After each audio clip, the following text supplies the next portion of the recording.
네, 여러분, 오랜만에 또 인사를 드립니다.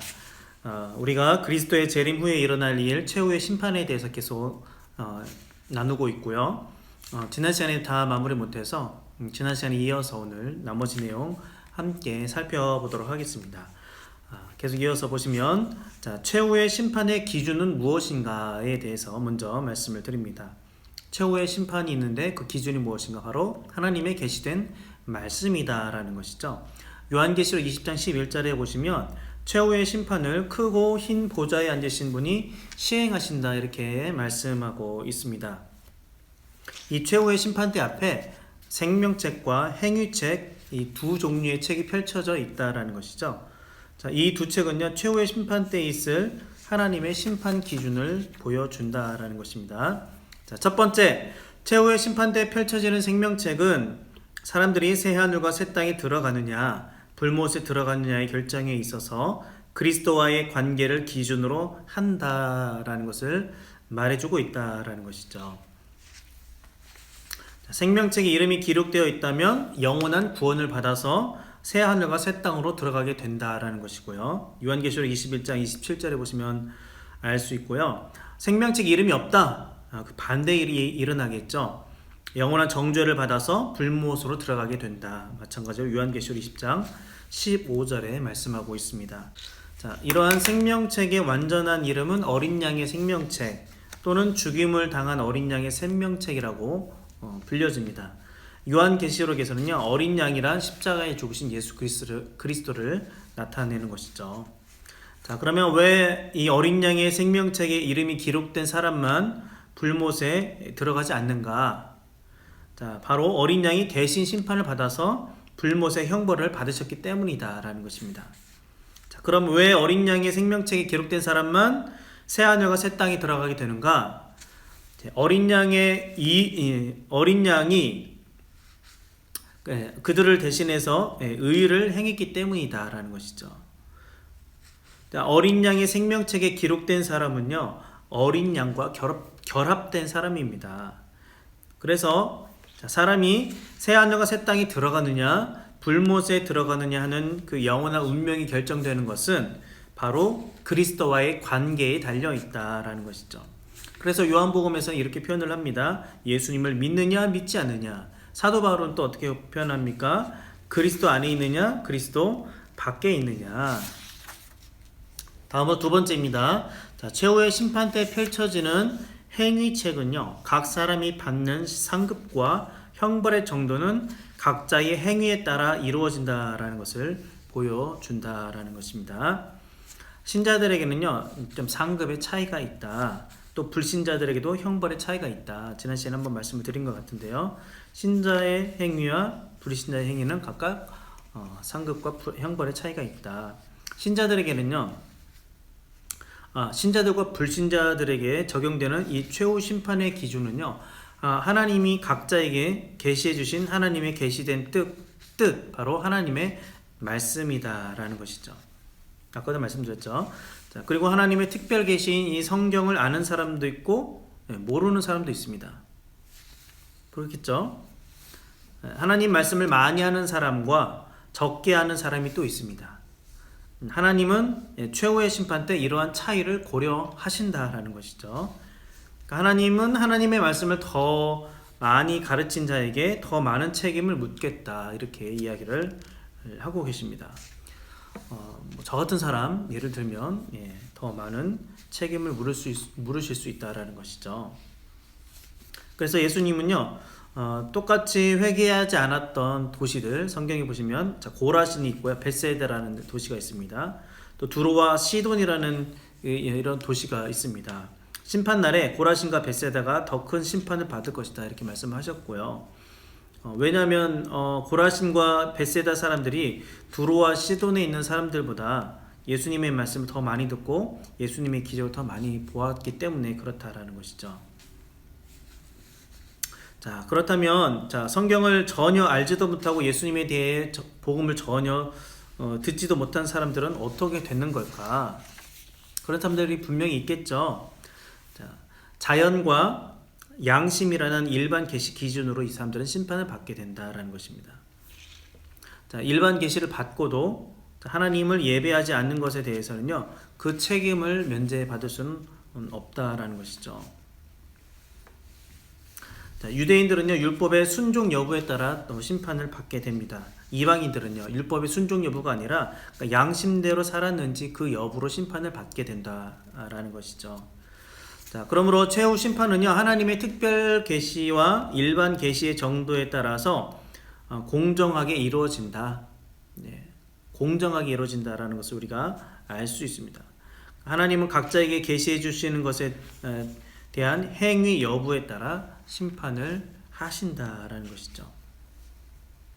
자, 이것은요, 상급의 정도와 형벌의 정도를 결정하는 행위에 따른 심판의 원리다라는 것입니다. 자, 요한계시록은요, 신자에게도 행위에 따른 심판이 있다라는 것을 말씀해주고 있습니다. 요한계시록 2장 23절에 보시면 내가 너희 각 사람의 행위대로 갚아주리라 이렇게 말씀하고 있죠. 자, 그러면 최후의 심판 때 받을 신자들의 상급은 어떨까요? 좀 기대가 되지 않습니까? 신자들이 받을 상급. 구원은 하나님의 은혜로 받죠. 그렇지만 심판은요, 우리의 행위에 따라 받는다라는 것이죠. 자, 신자들이 행함에 따라 받는 이러한 심판을요, 우리는 상급 심판 이렇게 이야기를 합니다. 행함에 따라 받는 심판, 상급 심판 이렇게 이야기를 합니다. 신자들의 악한 행동들은요, 예수님의 대속적인 죽음에 의해서 모두 다 용서가 되죠. 하지만 신자들의 선행은요, 하나님의 그 행위에 따라 상급으로 보상해 주신다라는 것입니다. 비록 우리는 신자들의 행위에 따른 그 상의 내용이 무엇인지는 정확히 알 수는 없어요. 성경에 기록되어 있지 않기 때문에 무슨 상인지는 알 수는 없어요. 하지만 분명한 것은 뭐냐? 신자들이 새 하늘과 새 땅에 들어가는 것은요, 하나님의 은혜로 되는 것이지만 신자들의 행위에 따라서 상급이 달리 주어진다라는 것이죠.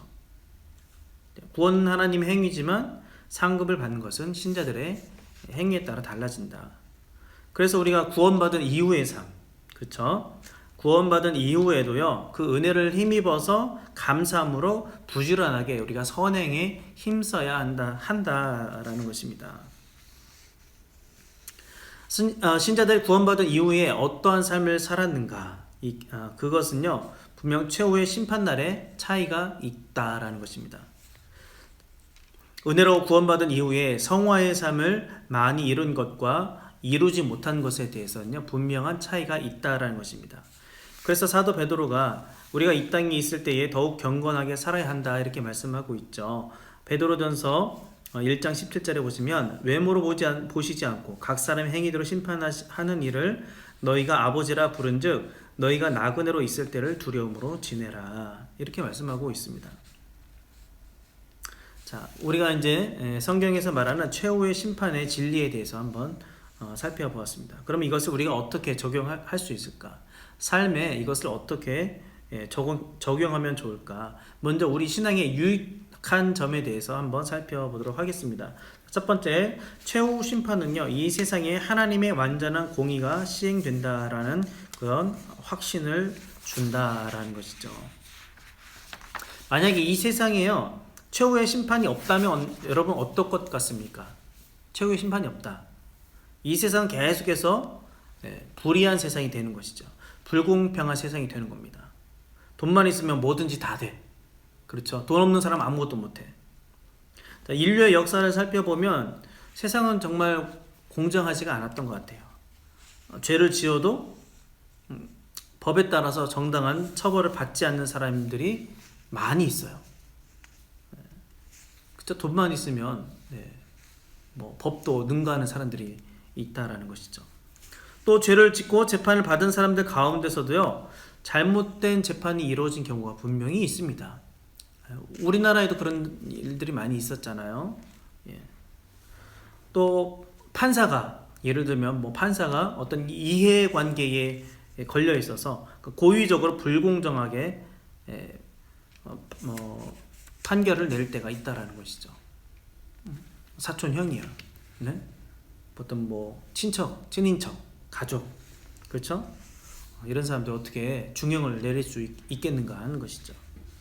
자, 만일 최후의 심판이 없다라고 한다면은요, 이 우주는요, 정말 영원한 불공평한 세상이 된다라는 것이죠. 돈 있고 힘센 사람, 권력 있는 사람들이 살기 좋은 세상. 맞죠? 그렇기 때문에 이 100% 정말 공의롭게 각 사람을 심판하는 이 최후의 심판이 있어야지만 이 우주는요, 궁극적으로 공평하다, 공평한 곳이다, 이렇게 이야기할 수 있다라는 것이죠. 최후의 심판은요, 이 우주를 통치하시는 하나님이 100% 완전한 공의를 가진 분이시다. 그리고 하나님이 통치하시는 이 우주가 궁극적으로는 완전히 공의로운 세상이 될 것이다라는 확신을 준다라는 것이죠. 자, 두 번째입니다. 두 번째, 최후의 심판은요, 개인적인 복수를 막아준다라는 것입니다. 사람이 살다 보면 어떤 개인적으로 자신한테 잘못을 했다거나 또 다른 사람으로부터 피해를 받을 때가 있습니다. 만일 다른 사람이 나에게 피해를 입힌 것에 대해서 내가 개인적으로 동일한 그런 복수를 한다면 어떨까요, 여러분? 너 나한테 이렇게 했지? 내가 너한테 똑바로 똑같이 갚아줄게. 내가 당한 거에 2배로 갚아줄게. 만약에 세상 사람이 다 그런다면 여러분 무슨 일이 벌어질까요? 자, 그런데 성경은요, 신자인 우리에게 이렇게 말씀하고 있습니다. 로마서 12장 19절이죠. 내 사랑하는 자들아, 너희가 친히 원수를 갚지 말고 하나님의 진노하심에 맡기라. 기록되었을 때 원수 갚는 것이 내게 있으니 내가 갚으리라고 주께서 말씀하시니라. 자, 그러면 성경은 왜 이런 개인적인 복수를 금하고 있는 것일까요? 자, 왜냐하면 다른 사람이 나에게 범한 죄에 대해 가장 완전하고 공의로운 복수는요, 오직 최후 심판의 재판관이신 하나님의 권한이다. 하나님만이 공정한 재판을 통해서 공정한 벌을 내리실 수 있기 때문에 그렇다라는 것이죠. 그래서 우리가 신자인 우리는요, 이 심판 때에 하나님이 완전한 공의로 심판하실 것을 믿고 우리에게 죄 지은 그 사람의 용서를 구하고요, 용서를 실천하는 삶을 살아야 한다라는 것입니다. 자, 세 번째, 최후 심판은 우리로 하여금 이 세상을 사는 동안 의롭게 살아야 할 힘을 준다라는 것이죠. 자, 우리가 얼마나 성화를 이루며 살았는가에 대해서 예수님은 상급을 달리 주신다, 말씀을 드린 것 같습니다. 그러니까 우리의 행함에 따라서 주시는 하나님의 상급은 우리의 삶에 있어서 굉장히 많은 위로와 격려가 된다라는 것이죠. 우리가 하나님의 그 은혜에 대해서 감사한 마음을 가지고 최선을 다해서 거룩한 삶을 살려고 노력을 해야 한다라는 것입니다. 자, 이렇게 해서요, 최후의 심판에 대해서 우리가 내용을 살펴봤고요. 다음 시간에는 11번째 단원입니다. 11과 내용을 같이 한번 살펴보도록 하겠습니다. 네, 남은 시간도 평안한 시간 되시고요. 네, 다음 시간에 뵙겠습니다. 감사합니다.